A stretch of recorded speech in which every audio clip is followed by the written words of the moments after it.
Hello student, welcome back to my channel. প্রগতি বিদ্যা ভবনের পক্ষ থেকে প্রত্যেককে শুভ দীপাবলির শুভেচ্ছা জানাই। আজকে আমি তোমাদের সঙ্গে তোমাদের অষ্টম অধ্যায়ের একটি গুরুত্বপূর্ণ টিকা কাশ্মীর সমস্যা কিভাবে কাশ্মীর রাজ্যের ভারতভুক্তি হয়েছিল তার সম্পূর্ণ উত্তর সহ আলোচনা করছি। ভিডিওটি স্কিপ না করে প্রথম থেকে শেষ পর্যন্ত তোমরা দেখতে থাকো, যাতে করে উত্তরটা বুঝতে পারো এবং কিভাবে খাতায় লিখবে সেটা দেখে নিতে পারো। দেরি না করে চলো ভিডিওর মূল পর্বে আমরা চলে যাই। ভারতের স্বাধীনতা লাভের প্রাক্কালে ভারতে ছিল প্রায় 601টি দেশীয় রাজ্য। এগুলির বেশিরভাগ ভারতের সঙ্গে যোগদান করলেও জুনাগড়, হায়দ্রাবাদ ও কাশ্মীর রাজ্যে যোগদান করেনি। এই তিনটি রাজ্যের ভারতভুক্তিকরণের ক্ষেত্রে সর্বাপেক্ষা জটিল সমস্যা ছিল কাশ্মীর সমস্যা। প্রথমেই আমরা দেখে নেব কাশ্মীরের মহারাজা হরি সিংয়ের সিদ্ধান্ত। কাশ্মীরের মহারাজা হরি সিং ছিলেন হিন্দু, কিন্তু তার প্রজাদের বেশিরভাগই ছিলেন মুসলিম। হরি সিং প্রথম দিকে ভারত বা পাকিস্তান কোনো রাষ্ট্রে যোগদান না করে তার স্বাধীন অস্তিত্ব বজায় রাখার ব্যাপারে আগ্রহী ছিলেন। এবার 2 নম্বর পয়েন্টটা দেখে নাও, পাকিস্তানের প্রচেষ্টা। রাজনৈতিক, ভৌগোলিক ও অর্থনৈতিক দিক দিয়ে কাশ্মীর ছিল এক গুরুত্বপূর্ণ অঞ্চল, তাই মোহাম্মদ আলী জিন্নাহ পরিচালিত পাকিস্তান কাশ্মীরকে পাকিস্তানের অন্তর্ভুক্ত করতে চেয়েছিলেন। 3 নম্বর পয়েন্ট দেখো, ন্যাশনাল কনফারেন্সের ভূমিকা। কাশ্মীরের প্রধান রাজনৈতিক দল ছিল ন্যাশনাল কনফারেন্স।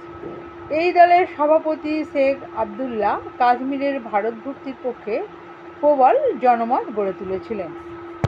4 নম্বর পয়েন্ট দেখো, পাক আক্রমণ ও কাশ্মীরের ভারতভুক্তি। 1947 খ্রিস্টাব্দের 22 অক্টোবর পাক মদতপুষ্ট হানাদাররা কাশ্মীর রাজ্যে প্রবেশ করে উড়ি, বারমুলা প্রভৃতি স্থান দখল করে নিলে মহারাজা হরি সিং ভারতের কাছে সামরিক সাহায্য প্রার্থনা করেন।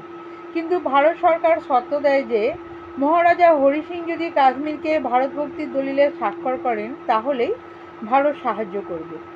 এই পরিস্থিতিতে 1947 খ্রিস্টাব্দের 26 অক্টোবর শর্ত সাপেক্ষে কাশ্মীরের মহারাজা হরি সিং সরকারিভাবে ভারত ইউনিয়নের সঙ্গে যোগদান করলে ভারতীয় সেনা পাক হানাদারদের বিতরণ করে কাশ্মীরে শেখ আবদুল্লার নেতৃত্বে আপৎকালীন মন্ত্রিসভা গঠিত হয়।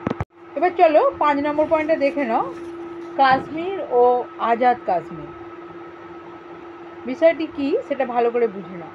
ভারতীয় সেনাদল কর্তৃক পাক হানাদারদের বিতরণের পর পাকিস্তান পুনরায় সুপরিকল্পিতভাবে ছদ্মবেশে পাক সেনাবাহিনীকে কাশ্মীরে ঢুকিয়ে দিলে ভারত পাক যুদ্ধ শুরু হয়।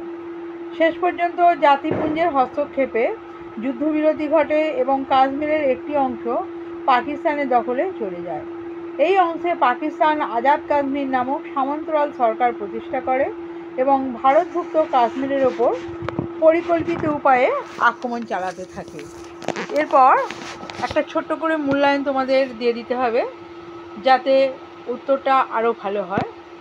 কাশ্মীর সমস্যা সমাধানের ব্যাপারে ভারত সম্মিলিত জাতিপুঞ্জের নিরাপত্তা পরিষদে সমস্যাটি উত্থাপন করে। সময়কালটি ছিল 1947 খ্রিস্টাব্দের 31 ডিসেম্বর, কিন্তু জাতিপুঞ্জ ইতিবাচক কোনো পদক্ষেপ গ্রহণ করেনি।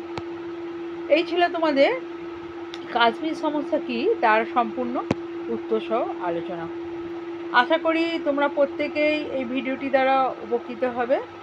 যদি ভিডিওটি ভালো লাগে অবশ্যই একটি লাইক, কমেন্ট, শেয়ার করবে এবং চ্যানেলে নতুন হয়ে থাকলে এই ধরনের গুরুত্বপূর্ণ ভিডিও পেতে এবং ফাইনালে গুরুত্বপূর্ণ সাজেশন পেতে চ্যানেলটা অবশ্যই সাবস্ক্রাইব করে রাখবে।